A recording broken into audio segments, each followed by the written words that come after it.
इस क्वेश्चन में ज्यादातर बच्चे विदाउट कंसेप्चुअल क्लैरिटी क्वेश्चन को गलत करते हैं, तो आपको रॉन्ग और राइट दोनों अप्रोच बताऊंगा। x रेशियो वाई 3 रेशियो 1 लिखा हुआ है और पूछा गया है x cube minus y cube upon x square plus y square. अब देखो बच्चा गलती क्या करता है कि x की वैल्यू 3 रख देगा, यानी कि 3 क्यूब 27 माइनस 1 लिख देगा 26, और अपॉन में कितना आ जाएगा 9 प्लस 1 यानी कि 10, और फिर आप इसका आंसर दे देते हो 13/5 विच इज रॉन्ग। अब मन में सवाल आ रहा होगा साहब गलत कैसे हो गया। अब समझना जरा, लॉजिक ये है कि दोस्त अगर मैं यहां से देखूं तो मान लो कि मैंने यहां से x को क्या मान लिया 3a मान लिया, और y को मैंने क्या मान लिया a मान लिया।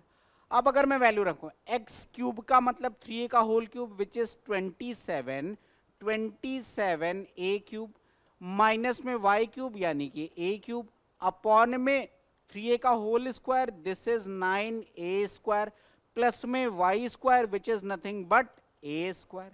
ये बन जाएगा 26a क्यूब अपॉन में 10a स्क्वायर।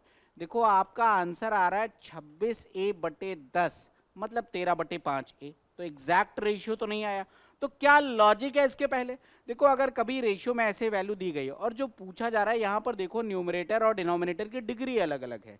न्यूमरेटर की डिग्री 3 है, डिनोमिनेटर की डिग्री 2 है। अगर डिग्री अलग अलग है तो आप डायरेक्ट आंसर निकाल ही नहीं सकते। इसका मतलब इसका आंसर क्या आ जाएगा, C and D can not be determined. I hope logic समझ में आ गया होगा। इसका बहुत ज्यादा यूज हम अलजेब्रा में करेंगे और यहाँ ऐसे सिंपल क्वेश्चंस में तो करेंगे ही करेंगे। आई होप एकदम क्लियर है। ऐसे बेहतरीन लॉजिक्स के लिए गैलेक्सी क्लासेस को फॉलो करिए।